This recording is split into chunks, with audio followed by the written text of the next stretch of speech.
नमस्कार, IBC 24 देख रहे हैं आप। मैं हूं आपके साथ विजय कुमार पंड्या और छत्तीसगढ़ की बात में आप सभी का स्वागत है। बस्तर में लाल दहशतगर्द लगातार अपनी मौजूदगी का एहसास कराने के लिए कायराना करतूत को अंजाम देते हैं, लेकिन हमारे जवानों के हौसलों के आगे उनकी ये कायरता की बारूदी सुरंगें कहीं नहीं टिकती। लेकिन अब सवाल यह है कि आखिर चूक कहां है? कैसे उन्हें जवानों की सही लोकेशन मिलती है? क्या BDS की टीम को भी और ज्यादा सतर्क और नई टेक्नोलॉजी की जरूरत है? आखिर कब तक फटती रहेंगी ये बारूदी सुरंगें? रिपोर्ट देखिए जरा।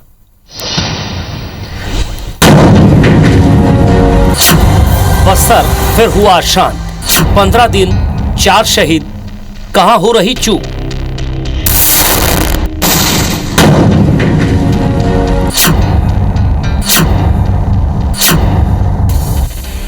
बस्तर में सुरक्षा बलों पर नक्सलियों के लगातार बढ़ते हमले और उससे उठते कई सवाल।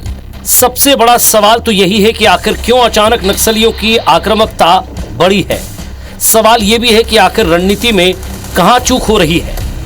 जानकारों की माने तो इलाके में दमदार मौजूदगी दर्ज कराने और फोर्स के लगातार बढ़ते दखल को चुनौती देने के साथ ही ये मैसेज देने की कोशिश कि लाल आतंक यहां कमजोर नहीं पड़ा है। ये हमले किए गए 15 दिनों के भीतर ही 5 घटनाओं में 4 जवानों की शहादत हो गई। 24 फरवरी से 4 मार्च तक अलग अलग जगहों पर नक्सलियों ने आईडी ब्लास्ट के जरिए जवानों को निशाना बनाया है, जिसकी वजह से पुलिस को कई बड़े ऑपरेशन स्थगित करना पड़े।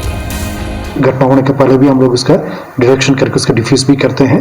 इस प्रकार लगातार हम इसकी कार्रवाई करते हैं और आईडीज का जो सप्लाई नेटवर्क है उसके खिलाफ भी हम प्रभावी रूप से जो इंटर स्टेट बॉर्डर के पुलिस के साथ संपर्क करके इसको भी हम लगातार करते आ रहे हैं। नारायणपुर और दंतेवाड़ा में नक्सलियों ने बारूदी सुरंगें बिछाकर सुरक्षा बलों को नुकसान पहुंचाया है। पुलिस के मुताबिक नक्सली बारूदी सुरंगों का हमेशा से इस्तेमाल करते रहे हैं। साल भर में 200 से 250 आईडी पुलिस अपनी मौजूदगी में बरामद करती है। हालांकि पुलिस ये भी स्वीकार कर रही है कि चुनिंदा ऐसी घटनाएं हुई जो किसी वजह से पकड़ी नहीं जा सकी और जवान हादसे का शिकार हो गए।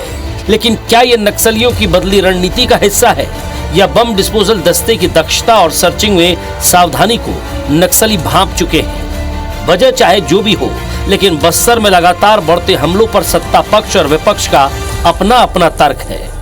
तो यह बड़ी दुखद और चिंता की बात है। छत्तीसगढ़ में इस प्रकार के गतिविधियों की अनुमति नहीं दी जा सकती।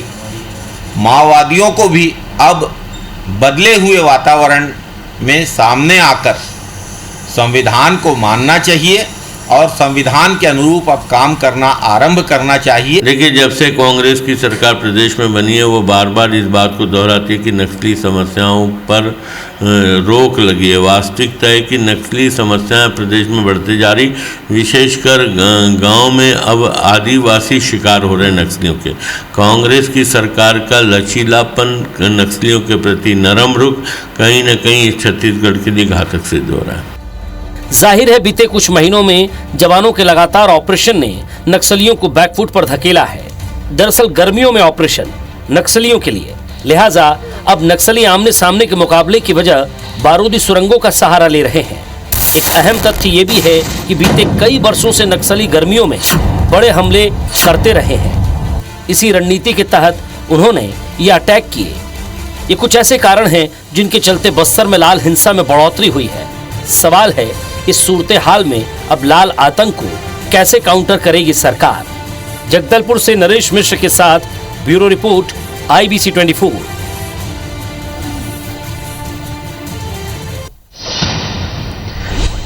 तो वाकई क्या नई तकनीक की जरूरत है?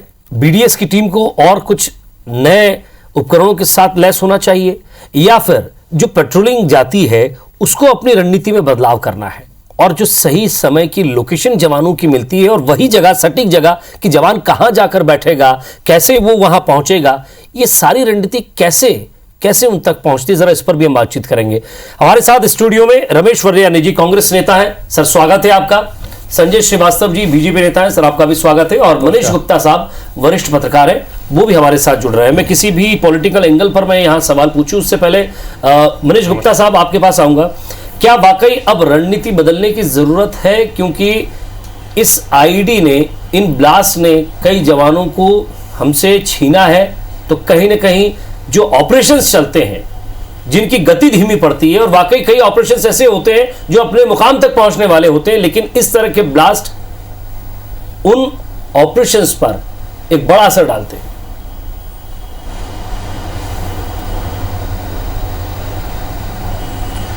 देखिए, जो नक्सल अभियान है या नक्सलियों के खिलाफ जो नक्सल उन्मूलन अभियान जो सरकार और सुरक्षा बल चलाते हैं, इस पर देखने की ज़रूरत यह है कि एक लंबे समय से नक्सलियों की एक खास रणनीति रही है और लैंडमाइन जो रहे हैं वो कहीं ना कहीं नक्सलियों के लिए एक वरदान साबित हुए हैं, जिसको उन्होंने हमेशा सुरक्षा बलों और कई बार जो है वो यहाँ के आदिवासी और जानवर भी उसका शिकार बने हैं।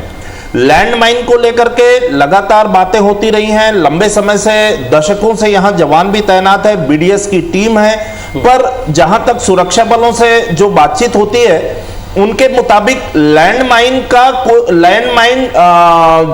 जो मतलब जो माइन डिटेक्टर है वो इतना कारगर नहीं है कि जमीन के अंदर एक निर्धारित गहराई से नीचे अगर आपने माइन गाड़ दिया है तो उसको डिटेक्ट नहीं किया जा सकता। ये सबसे बड़ी कमजोरी है और नक्सली जो है इसका कई बार मतलब फायदा भी उन्होंने उठाया है। बस्तर के जंगलों में चूंकि ये युद्ध हो रहा है, नक्सली लगातार अंदरूनी इलाकों में कई जगह माइन को अलग अलग ढंग से वो गाड़ते हैं, जैसे क्लेमोर माइन हो गया, डायरेक्शनल माइन हो गया, लैंड माइन हो गया। अभी के हाल के दिनों में जिस प्रकार से नक्सली लैंड माइन और प्रेशर बम का जो उपयोग कर रहे हैं, ये कहीं ना कहीं बहुत घातक हो रहा है। और अभी जो दो घटनाएं हुई हैं, ये दोनों घटनाएं उसका नतीजा है कि नक्सली जो लगातार अपनी रणनीति में कारगर हो रहे हैं, उसके पीछे सबसे बड़ा कारण यह है कि नक्सली बहुत संजीदगी से, बहुत पेशेंस के साथ रेकी करते हैं। वो जवानों की एक एक गतिविधियों को मार्क करते हैं, जवान कब निकलते हैं, कितने समय निकलते हैं, कहाँ रुकते हैं, कब भोजन लेते हैं, कब वो मतलब लापरवाह होते हैं और कब अलर्ट मोड में होते हैं। ये सारी चीजों को की रेकी करने के बाद वो अपने बम जो है ऐसी जगहों पर प्लान करते हैं ताकि जवान जो है उस धोखे में आकर के वो बम के ऊपर आ जाए और कहीं ना कहीं प्रेशर बम से जो ब्लास्ट होता है उससे जवानों की जानें जाती रही हैं। मुझे लगता है कि अब एक ये दौर आ गया है कि अंदरूनी इलाकों में, हाँ, दूसरी एक बात और ये बताना चाहूंगा कि अभी जो चल रहा है नक्सलियों का टीसीओसी का माह चल रहा है। टीसीओसी जो है नक्सली साल में 4 बार मनाते हैं। हर 3 महीने के बाद टैक्टिकल काउंटर इंसर्जेंसी अटैक जो मतलब उन्होंने ये किया हुआ है, उसके तहत ये लगातार आक्रामक होकर के फोर्स पर अटैक करते हैं। और ये भी अभी ये जो दौर है फरवरी के बाद से जो उन्होंने टीसीओसी का जो ये सप्ताह माह मनाया हुआ है, इस दौरान ही जो ये 5 घटनाएं हुई हैं, उन 5 घटनाओं में सुरक्षा बल निशाने पर आए हैं और उसके तहत जो है सुरक्षा बलों को काफी नुकसान उठाना पड़ा है। मुझे लगता है कि अब सरकार को भी और सुरक्षा बलों को भी लैंडमाइन को डिटेक्ट करने की कोई ना कोई ऐसी तकनीक इजाद करनी चाहिए ताकि जो इन इलाकों में, खासकर जंगल के इलाकों में जिस प्रकार की गतिविधियां हो रही हैं, उनसे लोगों को मुक्ति मिले और सुरक्षा बल के साथ साथ और लोगों की जानें बचाई जा सके। मैं वरल्यानी साहब आपके पास आऊंगा। उन्होंने कहा कोई ऐसी टेक्निक डेवलप की जाए। तकनीक को लेकर भी हम बात करेंगे, ऑपरेशंस को लेकर भी बात करेंगे और साथ ही साथ जो लून वराटू है सरकार का जो एक कार्यक्रम है जिसके तहत वापस नक्सली भी समर्पण कर रहे हैं। सरकार की नीयत और निधि पर सवाल नहीं उठा रहा हूं, लेकिन कहीं ना कहीं 15 दिन, आप जरा देखिए, 15 दिन 4 जवान शहीद। हमें खबर बताने में या राजनेताओं को अफसोस करने में बहुत ज़्यादा समय नहीं लगता, लेकिन जिसने अपनों को खोया है, जिन साथियों ने अपने साथियों को खोया है, कम से कम उनकी मनस्थिति भी हम समझें। और ऐसे ऑपरेशंस में ब्लास्ट से जवानों को मनोबल टूटता है, मैं ये नहीं कह रहा हूँ, लेकिन वो खुद ही सोचने पे मजबूर हो जाते हैं कि चूक कहाँ हो गई। पंड्या जी, आपकी बात बिल्कुल सही है। जो भी घटनाएं हुई हैं, जो भी जवान शहीद हुए हैं, वो एक बहुत बड़ी दुर्भाग्यजनक घटना है और नक्सली हिंसा की पीड़ा को जितना कांग्रेस पार्टी ने झेला है वो दर्द हम लोग समझते हैं, क्योंकि नक्सली हिंसा में ही कांग्रेस पार्टी ने प्रथम पंक्ति के नेताओं को झीरम घाटी में शहादत देते देखा है। वो हमारी आज तक वो पीड़ा हम आज तक नहीं भूले हैं। तो नक्सली हिंसा से निपटने के लिए हमारी सरकार तो हर तरह से मुस्तैद है। और ये जो आपने कहा कि जो सर्चिंग में उनको जानकारियां मिल जाती है, जैसे हमारे पत्रकार साथी बता रहे थे, इसलिए हम लोगों ने ये एक अभियान चलाया भूपेश बघेल जी ने शुरू से ही कि वहाँ के स्थानीय आदिवासियों का विश्वास जीता जाए और नक्सलियों से उनको दूर किया जाए, क्योंकि वहाँ के आदिवासी नक्सली हिंसा और पुलिस की हिंसा में पिस रहे थे। अनेक निर्दोष लोग जेलों में बंद थे। तो पहला काम हमने ये किया कि वहाँ के आदिवासियों को अपने साथ विश्वास में लें और जो निर्दोष आदिवासी हैं उनको रिहा करने का काम किया। उस दिशा में हमने काम किया और फिर दबाव बनाकर नक्सली सरेंडर भी काम किया है। लेकिन ये लगातार जो प्रयास हुआ है, कई बड़े नक्सली नेता मारे गए हैं, तो समय समय पर आप देखेंगे नक्सलियों की रणनीति रहती है कि पलटवार करते हैं बौखलाहट में। तो ये बौखलाहट का पलटवार है। गढ़चिरौली में भी जॉइंट ऑपरेशन हुआ, महाराष्ट्र सरकार और एमपी और छत्तीसगढ़ का जी। तो गढ़चिरौली में भी उनको बड़ा नुकसान उठाना पड़ा है। तो ये उनकी बौखलाहट का नतीजा है, लेकिन हमें सतर्कता के साथ उन पे कार्रवाई करनी पड़ेगी। और जो ये बारूदी सुरंग वाला मामला है, ये बस्तर का जो वन क्षेत्र है बहुत ही सघन क्षेत्र है। पहले आप देखेंगे लोग टिफिन बम लगाते थे सड़कों में, रास्तों में, तो टिफिन बम को तो खोजना इजी होता था। लेकिन जो लैंड माइंस है उसके लिए जो अब ये खोजबीन होती है, मैं सोचता हूँ कि उसमें भी एक नई तकनीक के बारे में जानकारी सरकार बिल्कुल लेगी, संज्ञान में आया है, ताकि सघन वन क्षेत्र में लैंड माइंस की सारी जानकारी लेके उसको डिफ्यूज किया जाए। वैसे भी मैं आपको बता दूं, तक जानकारी लेते रहेंगे क्या? नहीं। आपके पास एक लंबा समय था, आपके पास एक लंबा अनुभव था विपक्ष में रहने का। आप इसका अब जब आप सरकार में आए तब से ही ये खोज जारी रखते, बात करते सेना के साथ, सीआरपीएफ के साथ, सीआईएसएफ के साथ, या जो बाकी आपके यहाँ जो लोग हैं आईटीबीपी के जवानों के साथ, कुछ तो तकनीक ऐसी निकलती नहीं। तकनीक जो लेटेस्ट तकनीक है उसके माध्यम से आपको जानकारी दे दूं कि बड़ी संख्या में वहां के को डिफ्यूज किया गया है। यही विश्वास और भरोसा तो आपको पिछली सरकार भी जताती रही, लेकिन आपने सवाल किया। हमारा और उनमें अंतर है।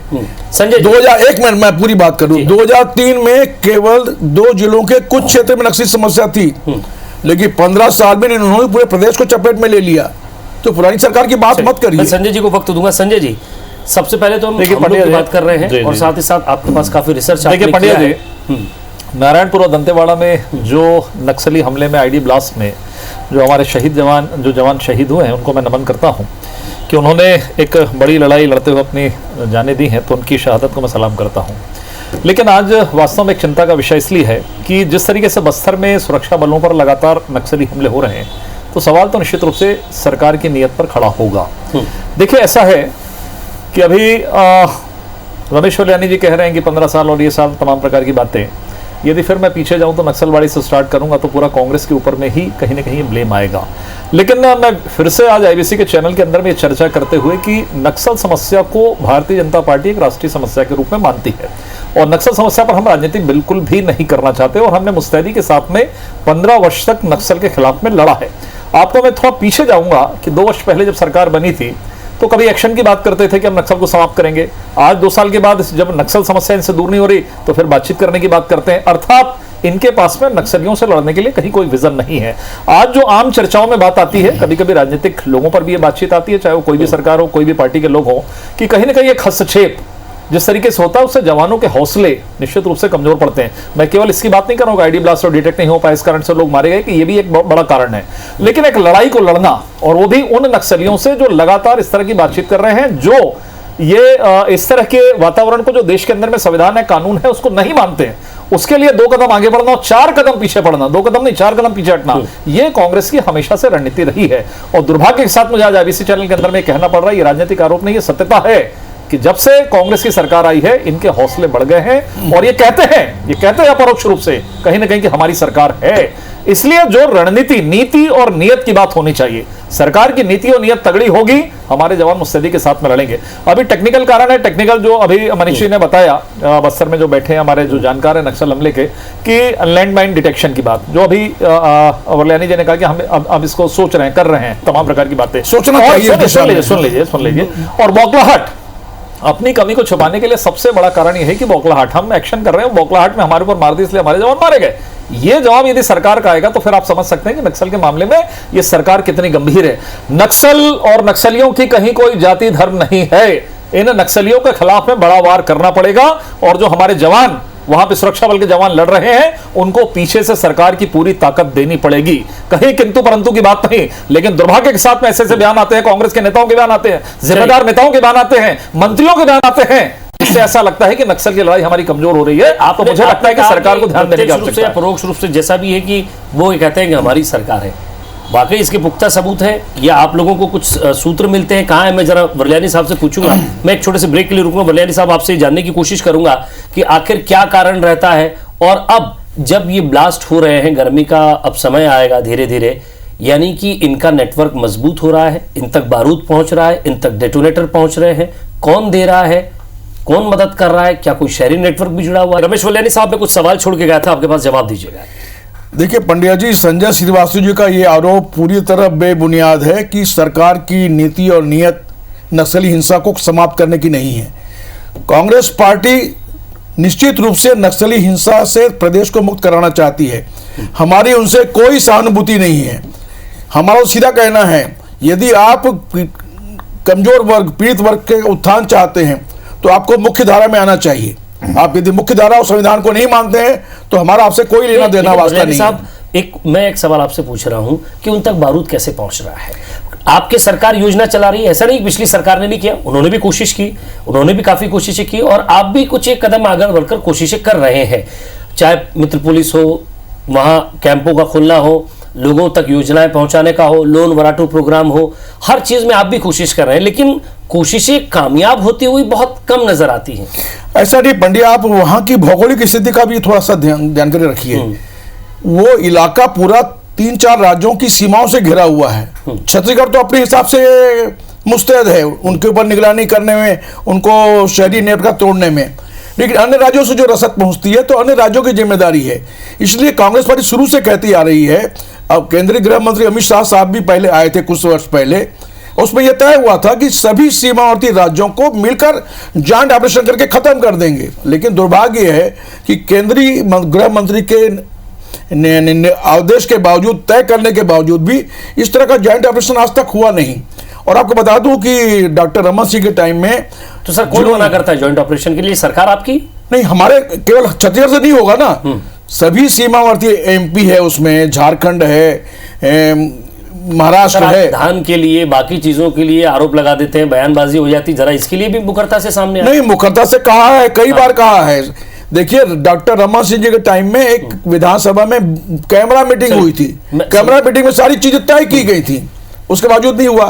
केपीएस गिल साहब को बुलाया था, जिम्मेदारी आपकी है सर, है हमारी, हम कहां जिम्मेदारी से पीछे हट रहे हैं। लेकिन जब तक सारे राज्यों की जॉइंट फोर्स लग के काम नहीं होगा केंद्रीय नेतृत्व में, तब तक नहीं होगा। मुझे ऐसा लगता है कि जिस तरीके से कांग्रेस के प्रवक्ता रमेश वर्लियानी जी का बयान आया कि अन्य राज्यों के कारण इस तरह की स्थिति हो रही है, एक रसद की बात है, रसद की बात नहीं, अरे रसद या कोई भी कारण हो, रसद अर्थात उनको सहायता मिल रही है। अर्थात सीधी सी बात है कि हम और ये राज्य सरकार या कांग्रेस की जो सरकार है वो कितनी कमजोर है कि नक्सल के मामले में भी सामान्य रूप से कहती है कि दूसरे राज्यों का, भाई हम तो अपने इलाके में कार्रवाई, लेकिन आपको ये ध्यान है कि जो जिन राज्यों के अंदर में, चाहे आंध्रा हो, तेलंगाना हो, जो बॉर्डर में लगे, वहां पर नक्सल समस्या लगभग समाप्ति की ओर है। आप पहले जब विपक्ष में थे, आप लगातार इस तरह के हमले करते थे, राज्य सरकार पर आरोप लगाते थे। आज 2.25 साल हो गए हैं, क्यों नहीं ज्वाइंट? आपने लगातार, आप चाहे धान के लिए, चाहे जैसा कि अभी पंड्या जी ने कहा, तमाम प्रकार की चीजों के लिए सवाल खड़ा करते हैं। मुझे 2.25 साल के अंदर 2 साल के अंदर बता दें कि नक्सल के लिए नक्सल के लिए एक चिट्ठी लिखा के आपने इतना वातावरण, सरल वातावरण बनाया वहां पर, जिसके कारण कारण नक्सलियों के हौसले बुलंद हैं। और एक बार फिर से जो पंड्या जी कह रहे थे, मुझसे पूछ रहे थे, मैं फिर से रिपीट कर रहा हूं, कहीं ना कहीं अपरोक्ष रूप से एक समर्थन है, एक कोई समर्थन नहीं है, वातावरण, ये आपका केवल पॉलिटिकल बयान है। आज नहीं केंद्र हर मामले में सहयोग नहीं देता है। बताइए पंड्या जी, बीजापुर धान खरीदी हो, चाहे नक्सली समस्या का लो। इतिहास निकाल कर देख ले, सन 1980 में वहां पर आमद हुई नक्सली के इतिहास की किताब पढ़कर देख लें, बीजापुर से स्टार्ट हुआ 1980 से, कांग्रेस की सरकार थी यहां पर, आप निकाल। अरे इतिहास में जाएंगे तो बहुत सारी बातें। अरे 2003 में क्या था? 2 ब्लॉक में थे केवल। सुनो, 2 ब्लॉक और 2000 नया राज्य की बात करिए, नया राज्य 2 ब्लॉक में थे। आपने तो फैला दिया आपकी नक्सल पॉलिसी। अरे आपकी लापरवाही 2 साल के अंदर में आपकी लापरवाही से झीरम घाटी का इतना बड़ा कांड हो गया। नक्सल के नाम पर बड़ा कांड कर दिया। नक्सल के नाम पर एक सवाल नहीं खड़ा करना आपको भी। अरे शहर के अंदर में संजय जी, अरे हम तो तैयार हैं। केंद्र में इनकी सरकार बैठी है, कौन मदद करना चाहती है? केंद्र में आप बैठे हो करना, तो आप यहाँ क्या कर रहे हैं? केंद्र में आप बैठे हो, क्या कर रहे हो? बैठिए, हम कर लेंगे। अरे आप करते हो तो 15 साल ऐसी बर्बाद नहीं करते। दोनों को दो कदम चलने के लिए 15 साल में कुछ नहीं कर पाए। केंद्र नक्सल नहीं, केंद्र दवाई नहीं मिले, केंद्र पैसा नहीं मिले, केंद्र तो आप क्या कर रहे हैं? केंद्र ने पूरा बर्बाद कर दिया। केंद्र ने आप मजे लेने के लिए सरकार में बैठे हैं। शुक्रिया, नमस्कार। केंद्र में पूरा बर्बाद कर दिया।